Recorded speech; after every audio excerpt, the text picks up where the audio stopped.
ZEE5 ಇರುವಾಗ ನೀವು ನಿಮ್ಮ ನೆಚ್ಚಿನ ಶೋಗಳನ್ನ ಎಂದಿಗೂ ಮಿಸ್ ಮಾಡಿಕೊಳ್ಳುವುದಿಲ್ಲ. ಅದು ಸಂಪೂರ್ಣ ಉಚಿತವಾಗಿ. ನಾವೀಗ ತಾನೇ ಅನ್ಕೋತಾ ಇದ್ವಲ್ಲ ಕಷ್ಟ ಅಂತ, ಆ ಕಷ್ಟ ಎಲ್ಲ ಮರೆಸ್ಬಿಟ್ಟ ಕಣೆಯ ಭಗವಂತ. ಅಂಥದ್ದೇನ್ರಿ ಆಯ್ತು? ಭಗವಂತ ಏನಾರು ಕಾಣಿಸ್ಕೊಂಡ? ಇದಕ್ಕಿಂತ ಇನ್ನೇನೇ ಕಾಣಬೇಕು? ಮುಂಚೆ ಎಲ್ಲ ದೇವ್ರು ಕಾಣಿಸ್ದ ಅಂದ್ರೆ ಓ ಪ್ರಮೋಷನ್ ಬಂತಾ, ಲಾಟ್ರಿ ಏನಾದ್ರು ಹೊಡಿತಾ, ಬೋನಸ್ ಬಂತಾ ಅಂತ ಕೇಳ್ತಾ ಇದ್ದವಳು ಇವತ್ತು ದೇವ್ರು ಕಾಣಿಸಿದ್ನ ಅಂತ ಕೇಳ್ತಾ ಇದೀಯಾ? ಅದೇ ಒಳ್ಳೇದಲ್ಲೇನೆ, ದೇವ್ರು ಕಾಣಿಸ್ಲಿಲ್ಲ ಆದ್ರೆ ಒಳ್ಳೆ ಸುದ್ದಿ ಮೂಲಕ ಕಿವಿ ಕೇಳಿಸ್ದ. ಅಂತ ಒಳ್ಳೆ ಸುದ್ದಿ ಏನ್ ಸ್ವಾಮಿಗಳೇ?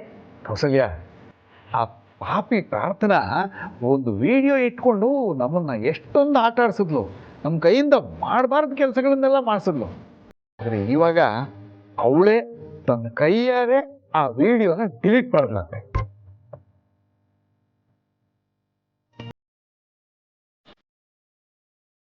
ಏನು? ಆ ವಿಡಿಯೋ ಡಿಲೀಟ್ ಆಗೋಯ್ತಾ? ಅಲ್ಲ ರೀ, ಆ ಪ್ರಾರ್ಥನೆಗೆ ನಮ್ಮ ಮೇಲೆ ಚಲಾಯಿಸೋದಕ್ಕಿದ್ದು ಅದೊಂದೇ ಅರ್ಥ. ಅದ್ ಹೇಗ್ ಕೈ ಚೆಲ್ ಕೊಡ್ತಾಳ ಅವಳು? ನಾನು ಹೇಳಿರ್ಲಿಲ್ಲನೆ, ಅಲ್ಲಿರೋದು ಯಾರು? ಹೆಣ್ಣು ಹುಲಿ ಲೀಲಾ. ತಪ್ಪು ಮಾಡಿದ್ರೆ ಅವಳು ಗಂಡನ್ನೇ ಸುಮ್ಮನೆ ಬಿಡಲ್ಲ, ಇನ್ನು ಬೇರೆಯವ್ರನ್ನ ಬಿಟ್ಬಿಡ್ತಾಳ? ಅನ್ಯಾಯ ಆಗಿರೋರ ಕಡೆ ನಿಂತು ನ್ಯಾಯ ಯಾರು ಕೊಡಿಸ್ಬೇಕೋ ಅವ್ರು ಕೊಟ್ಟೇ ಕೊಡಿಸ್ತಾಳೆ. ಅದೇ ಕಣೆ ಅವಳ ಶಕ್ತಿ.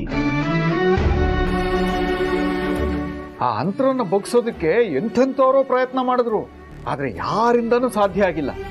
ಕೊನೆಗೆ ತಾನೇ ಡಿಲೀಟ್ ಮಾಡಿದ್ಲಂತೆ ಆ ವಿಡಿಯೋನ. ಅಂಥ ಸಂದರ್ಭ ಸೃಷ್ಟಿ ಮಾಡಿದ್ದು ಲೀಲಾನೇ. ಇನ್ನೊಂದ್ಸಲಿ ಕೇಳ್ರಿ, ನಿಜವಾಗ್ಲೂ ಆ ವಿಡಿಯೋ ಡಿಲೀಟ್ ಆಗಿದ್ಯಾ ಅಥವಾ ಇನ್ನೊಂದೇನಾದ್ರು ಕಾಪಿ ಇದೆಯಾ ಅಂತ? ಅದನ್ನ ಮೊದಲೇ ಕೇಳ್ದೆ ಕಣೆ. ವಿಶ್ವರೂಪ್ ಅವರು ಮೊಬೈಲನ್ನ ಕೈಗೆ ತಗೊಂಡು ತಾವೇ ಚೆಕ್ ಮಾಡಿದ್ರಂತೆ, ಎಲ್ಲ ಕ್ಲೀನ್ ಆಗಿದೆ ಅಂತೆ.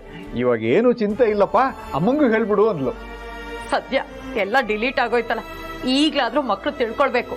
ಅಪ್ಪ ಅಮ್ಮ ಅವ್ರನ್ನ ನಂಬಿ ಹೊರಗಡೆ ಕಳಿಸಿದಾಗ ಹೇಗ್ ನಡ್ಕೊಳ್ಬೇಕು, ಯಾವ ರೀತಿ ಇರ್ಬೇಕು ಅನ್ನೋದ ತಿಳ್ಕೊಳ್ಬೇಕು. ಹೌದು ಕೌಸಲ್ಯ, ಇವತ್ತು ನಮ್ಮ ದೇಶದಲ್ಲಿ ಎಲ್ಲರ ಹತ್ರನೂ ಸ್ಮಾರ್ಟ್ ಫೋನ್ ಇದೆ.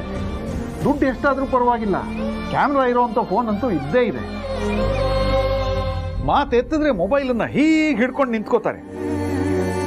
ಪರಿಸ್ಥಿತಿ ಹೀಗಿರೋವಾಗ ಹೆಣ್ಮಕ್ಳು ತಾವು ಹೇಗೆ ಬದುಕಬೇಕು ಅನ್ನೋದನ್ನ ತಲೆಯಲ್ಲಿ ಇಟ್ಕೊಂಡ್ರೆ ಒಳ್ಳೇದು. ಇಲ್ಲ ಜಿಂಕೆ ಥರ ನೆಗೆಯಕ್ಕೆ ಬರುತ್ತೆ ಅಂತ ನೆಗೆದ್ರೆ ಹಿಂಡಿಂದ ದೂರ ಹೋಗಿ ಸಿಂಹ ಹುಲಿಗಳಿಗೆ ಆಹಾರ ಆಗ್ಬೇಕಾಗುತ್ತೆ. ಆಹಾರ ಆಗೋದು ಮಾತ್ರ ಅಲ್ಲ, ತಮ್ಮ ಕುಟುಂಬದವರಿಗೆ ತಮ್ಮ ಕಣ್ಣೆದುರಿಗೆ ಕಣ್ಣೀರು ಹಾಕಿಸ್ಬೇಕಾಗತ್ತೆ. ನಮಗೂ ಬಂದ ಕಷ್ಟ ಯಾರಿಗೂ ಬರದೇ ಇಲ್ಲಪ್ಪ.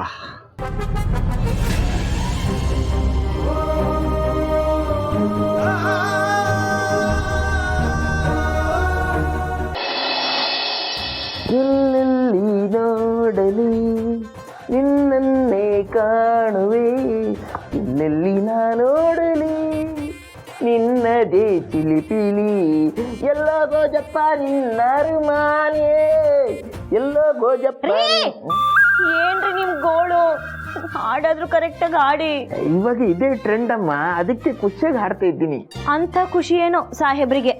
ಬಲೆ ಹಾಕಕ್ ಮುಂಚೆನೆ ಮೀನ್ ಬಂದು ಬೋಟಿಗೆ ಬಿದ್ದಂಗೆ, ಕಾಳು ಹಾಕಕ್ ಮುಂಚೆನೆ ಹಕ್ಕಿ ಬಂದು ಸಿಕ್ಕದಂಗೆ ನಮ್ಮ ಬಾಸು ಲೀಲಾ ಮೇಡಮ್ ಇಬ್ರು ಒಟ್ಟಿಗೆ ಅಕ್ಕ ಪಕ್ಕ ಕೂತು ಊಟ ಮಾಡೋ ಹಾಗಾಯ್ತಲ್ವಾ?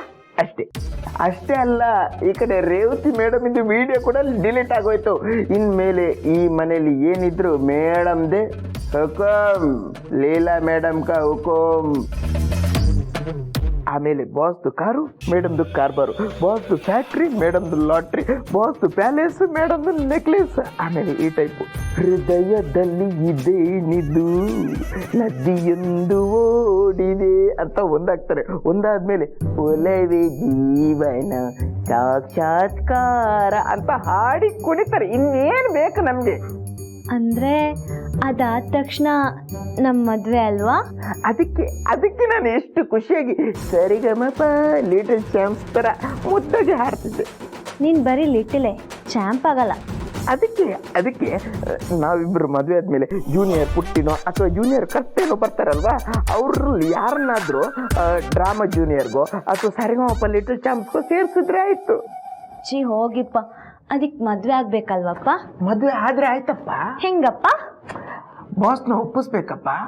ಅದಕ್ಕೆ ಬಾಸ್ ಒಪ್ಬೇಕಲ್ವಪ್ಪ? ಒಪ್ಪೋ ಹಾಗೆ ಮಾಡ್ಬೇಕಪ್ಪ. ಆಮೇಲೆ ರಿಜಿಸ್ಟರ್ ಮ್ಯಾರೇಜ್ ಅಪ್ಪ. ರಿಜಿಸ್ಟರ್ ಮ್ಯಾರೇಜ್ಗೆ ಸೈನ್ ಬೇಕಲ್ವಪ್ಪ? ಅದಕ್ಕೂ ಬಾಸ್ ಮತ್ತೆ ಲೀಲಾ ಮೇಡಮ್ ಇದ್ದು ಸೈನ್ ತಗೊಂಡ್ರೆ ಆಯ್ತಪ್ಪ. ಹಂಗೇನಾದ್ರೂ ಆದ್ರೆ ಆ ಪ್ರಾರ್ಥನಾ ಫಿಟ್ಟಿಂಗ್ ಇಟ್ಟು ಲೀಲಾ ಮೇಡಮ್ ಬದಲು ಅವಳೇ ಬರ್ತಾಳಪ್ಪ. ಆ ಥರ ಆದ್ರೆ ಕಷ್ಟನಪ್ಪ. ಅವಳಿಗೆ ಸಾಕ್ಷಿ ಇಲ್ಲ, ಇನ್ನು ನಮ್ಮ ಮದುವೆಗೆ ಅವಳು ಸಾಕ್ಷಿನಾ? ಅದಕ್ಕೆ ಹೇಳಿದ್ದು ಬಾಸ್ ಮೇಡಮ್ ಮೊದಲು ಒಂದಾಗಬೇಕು, ಆವಾಗಲೇ ನಮ್ಮ ಮದುವೆ ಯಾವುದೇ ವಿಘ್ನ ಇಲ್ಲದೆ ಸುಸೂತ್ರವಾಗಿ ಆಗೋದು. ನಾನು ಒಬ್ಬನೇನಾ? ನೋಡು, ಮದುವೆ ಅನ್ನೋದು ಇಬ್ಬರು ಜವಾಬ್ದಾರಿ, ಹಾಗಾಗಿ ಇಬ್ರು ಹೋಗಿ ಮಾತಾಡೋಣ. ಅಯ್ಯೋ ನಾನ್ ಬರಲ್ಲ, ನನ್ ಬಾಸ್ ಮೇಲೆ ನಿಂತ್ಕೊಳಕ್ ಭಯ ಆಗುತ್ತೆ. ಹಾಗಾದ್ರೆ ಕುತ್ಕೊಂಡು ಮಾತಾಡೋಣ ಬಾ. ಬರಲ್ಲ. ಇಲ್ಲ, ಒಂದು ನಿಮಿಷ. ನನ್ನ ಕರೀತಿದಾರಲ್ಲ, ನನ್ನ ಹತ್ರ ಮಾತಾಡೋದು ಏನಿರ್ಬೋದು ಹೇಳಿ. ನಿನ್ನ ಹತ್ರ ಸ್ವಲ್ಪ ಪ್ರೈವೇಟಾಗಿ ಮಾತಾಡಬೇಕಿತ್ತು. ಅದೇನಿದು ಪ್ರೈವೇಟಾಗಿ ಮಾತಾಡೋದು, ಗೌರ್ಮೆಂಟಾಗಿ ಮಾತಾಡೋದು? ನನಗೆ ಈ ಮನೆಯಲ್ಲಿ ಎಲ್ಲರೂ ಒಂದೇ, ಎಲ್ಲ ಮಾತು ಒಂದೇ. ಏನಂತ ಹೇಳಿ. ಇಲ್ಲ, ಅಲ್ಲೆಲ್ಲರೂ ಇದ್ರು ಅಂತ ನಾನು ಸುಮ್ಮನೆ ಇದ್ದೆ. ಈಗ ಇಲ್ಲಿ ಯಾರೂ ಇಲ್ಲ, ಅದಕ್ಕೆ ಕೇಳ್ತಾ ಇದ್ದೀನಿ. ಇಂಟರ್ವ್ಯೂಯಲ್ಲಿ ನೀನು ನನ್ನ ಹೆಂಡತಿ ಅಂತ ಹೇಳಿದೆ. ಯಾಕೆ ಹಾಗೆ ಮಾಡಿದೆ? ನಿನ್ನ ಮನಸ್ಸಲ್ಲಿ ಏನಿದೆ ಅಂತ ನಾನು ಅರ್ಥ ಮಾಡ್ಕೋಬೇಕು. ಇದನ್ನ ನೀವು ಪ್ರೈವೇಟಾಗಿ ಮಾತಾಡಬೇಕು ಅಂತ ಹೇಳಿದ್ದ? ನಾನೇ ಒಂದು ಪ್ರಶ್ನೆ ಕೇಳ್ತೀನಿ, ನಾನು ಯಾಕೆ ಹೇಳಬಾರ್ದು? ನೀನು ನನಗೆ ತಾಳಿ ಕಟ್ಟಿರೋ ಗಂಡ ತಾನೆ, ಅದು ಹೇಳೋ ಅಧಿಕಾರನೂ ಇಲ್ವಾ ರೀ? ನಾನೀಗ ಅದನ್ನೆಲ್ಲ ಕೇಳ್ತಾ ಇರೋದು. ನೀ ಹೇಳಿದ್ದು ಆಯಿತು, ಜಗತ್ತಿಗೆ ನೀನು ನನ್ನ ಹೆಂಡತಿ ಅಂತ ಗೊತ್ತಾಗಿದ್ದು ಆಯಿತು. ಎಲ್ಲದಕ್ಕಿಂತ ಇಂಪಾರ್ಟೆಂಟು ಅಂತ ಅದನ್ನು ಅಕ್ಸೆಪ್ಟ್ ಮಾಡ್ಕೊಂಡಿದ್ದು ಆಯಿತು. ಅವ್ರು ಯಾರು ನನ್ನ ಸ್ವೀಕಾರ ಮಾಡೋಕ್ಕೆ? ಕಟ್ಕೊಂಡಿರೋದು ನೀವು, ಪ್ರೀತಿಯಿಂದ ಒಪ್ಕೊಂಬಿಡಿ. ನೀವು ಒಪ್ಕೊಂಡಿದ್ದ ದಿನ ನಾನು ಏನು ಮಾಡ್ತೀನೋ ನನಗೆ ಗೊತ್ತಿಲ್ಲ ರೀ.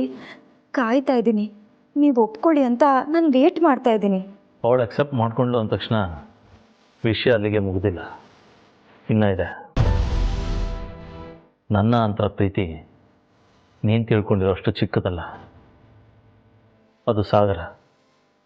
ನಾನು ನನ್ನ ಎಕ್ಸ್ಪೀರಿಯನ್ಸ್ ಹೇಳಿರ್ಬೋದು, ಅಥವಾ ನೀನು ಬೇರೆಯವರಿಂದ ಕೆಲವು ವಿಚಾರಗಳನ್ನ ತಿಳ್ಕೊಂಡಿರ್ಬೋದು. ಅದೆಲ್ಲ ಈ ಸಾಗರದ ಚಿಕ್ಕ ಚಿಕ್ಕ ಹನಿಗಳಷ್ಟೇ. ಇನ್ನು ನೀನು ತಿಳ್ಕೊಬೇಕಾಗಿರೋದು ತುಂಬ ಇದೆ. ಇದನ್ನೆಲ್ಲ ನೀವ್ಯಾಕೆ ನನಗೆ ಹೇಳ್ತಿದ್ದೀರಾ? ವಿಷಯ ಇದೆ. ನೀವು ಅವ್ರನ್ನ ಎಷ್ಟಾದರೂ ಪ್ರೀತಿ ಮಾಡಿ, ಅದು ನನಗೆ ಅನಿವಾರ್ಯ ಅನಿಸಲ್ಲ. ನಾನು ನಿಮ್ಮ ಹೆಂಡತಿ, ಈ ಮನೆ ಸೊಸೆ, ಅದಷ್ಟೇ ನನಗೆ ಗೊತ್ತಿರೋದು, ಅದಷ್ಟೇ ನನಗೆ ಅವಶ್ಯಕತೆ ಅಂತ ಅನಿಸೋದು. ನೀ ತಿಳ್ಕೊಬೇಕಾಗಿರೋದು ಇನ್ನೊಂದು ವಿಷಯ ಇದೆ. ಅಂತರ ನಿನ್ನನ್ನು ಒಪ್ಕೊಂಡಿದ್ದಾಳ ಅನ್ನೋ ಕಾರಣಕ್ಕೆ ನೀನು ಈ ಮನೇಲಿ ಅವಳು ಸರಿಸಮವಾಗಿರ್ತೀನಿ ಅಂದರೆ ಅದು ಅಂತರಂಗೆ ಇಷ್ಟ ಆಗಲ್ಲ.